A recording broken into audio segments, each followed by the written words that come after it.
Senator Hawley is recognized. Thank you, Mr. Chairman. Secretary Mayorkas, let me start with you. You're familiar with the chant, "From the river to the sea, Palestine will be free." You familiar with that? I am. Do you know what it means? I do. Can you explain it to us?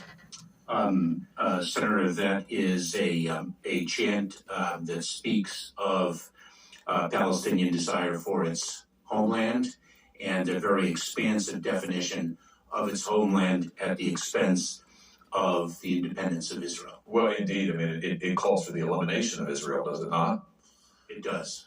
So my question to you is, should students who are here on a visa, who gather and chant that slogan and actively advocate for the elimination of Israel and attacks on Jewish individuals, whether in the Middle East or here in the United States that we're seeing on college campuses, should those students have their visas revoked? Senator, I believe you are referencing a provision in the Immigration and Nationality Act about which you have written to me, and I am very familiar with your assertion that that statutory provision requires the revocation of their visa. But should they have their visas revoked? I'm asking you. We are assessing your legal assertion.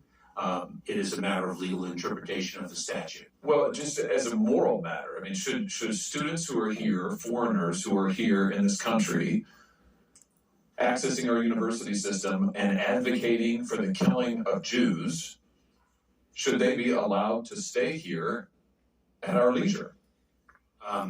Senator, it is a matter of law, and it requires a legal interpretation, and I am not in a position to provide that legal interpretation. And let me add something. Wait. I just, my time is very limited. I think your answer is disappointing, but let me ask you something else. Let me ask you about people who say other things. What about people who say things like, on October the 7th, F Israel, I'm cleaning up the language here, F Israel, the government and its military, are you ready for your downfall? People who say things like F Israel and any Jew who supports Israel. May your conscience haunt your dreams until your last breath. Palestine will be free one day. F apartheid Israel and is any Israeli. Well, this is pretty extreme rhetoric, don't you think? Senator, I do, and I think there is a distinction between espousing or endorsing terrorist ideology and speech that is odious, that does not rise to that level. Fair enough. This person works for you. This is Nuja Ali, an employee of the Department of Homeland Security, who posted these comments on October the 7th. That's not all she posted. She also posted this graphic. Now, this is a fake graphic, I want to be clear, but I think we understand it. This is a paraglider, a Hamas paraglider, depicted here with a machine gun flying into Israel. She posted it under her online alias with the celebratory Free Palestine. Mr. Secretary, what's going on here? Is this typical of people who work at DHS? This is an asylum and immigration officer who is posting these frankly pro-genocidal slogans and images on the day that Israelis are being slaughtered in their beds. What have you done about this? 4 things I'd like to say to you. Number one, your question to suggest that that is emblematic of the men and women of the Department of Homeland Security is despicable. I'm sorry, this person works for the Department of Homeland Security. Have you fired her? That was one of 4 answers. Have you fired her? One. Have you fired her? Don't come to this hearing room when Israel has been invaded and Jewish students are barricaded in libraries in this country and cannot be escorted out because they are threatened for their lives. You have employees who are celebrating genocide, and you are saying it's despicable for me to ask the question? Has she been fired? Mr. Chairman, Mr. Secretary, after the consumption of Senator Hawley's time, I'd like to speak. Has she been fired? Because I will not an answer. Because I will not be given the opportunity. Has she been fired? So that individual has been placed on administrative leave. So she's not been fired. Number 2, Why has she not been fired? Number two, the individual was hired in 2019. Why has she not been fired? Number three, I cannot speak to an ongoing personnel matter.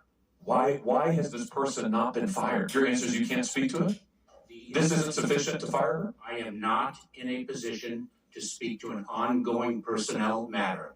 This isn't sufficient to fire her? That's what you're telling me? That is not what I'm saying. But she's still on your payroll as we sit here today. That is not what I'm saying. She's still on your payroll as we sit here today. Senator, How many cases? She was an asylum and immigration officer. How many cases did she adjudicate? Senator, I'm not in a position to speak about an ongoing personnel. I'm not asking about that. I'm asking you how many cases she adjudicated. My answer remains. Did she adjudicate any cases involving Israelis seeking asylum in this country? Same answer. Well, let me just point you to what else she posted on social media, where she drew attention to the fact that she is an immigration and asylum officer. Hashtag immigrants, hashtag asylum seekers, hashtag Palestine, hashtag refugees welcome. This is on her LinkedIn post where she has her professional affiliation posted. So I think the American people deserve to know, has she admitted, contrary to law, individuals who should not be in this country or denied Jewish refugees whose genocide she's advocating asylum that they deserve? Same answer. You're not gonna tell us what this person's done? Are you conducting a review of her cases at least? Senator, as I have said over and over again, I cannot speak to an ongoing. You said that you will not. I can't believe that you would come to this committee knowing this. You know about this. I've written to you about it. You know all about it. And you come here unwilling to answer and suggest that it is wrong of me to ask you the question. Quite frankly, Mr. Secretary, I think that your performance is despicable. And I think the fact that you are not willing to provide answers to this committee is absolutely atrocious. Mr. Chairman, may I? Like, if you'd like to have a minute to respond, you will. I would, and I'm not sure I'll limit it to 60 seconds. That's fine. Number one, what I found despicable is the implication that this language, tremendously odious, actually it could be emblematic of the sentiments of the 260,000 men and women of the Department of Homeland Security. Number one. Number two, Senator Hawley takes an adversarial approach to me in this question, and perhaps he doesn't know my own background. Perhaps he does not know that I am the child of a Holocaust survivor. Perhaps he does not know that my mother lost almost all her family at the hands of the Nazis. And so I find his adversarial tone to be entirely misplaced. I find it to be disrespectful of me and my heritage, and I do not expect an apology, but I did want to say what I just articulated. Thank you. Mr. Chairman, can I just respond since he has referenced me personally? Senator Hawley, we need to move on. Senator Romney, your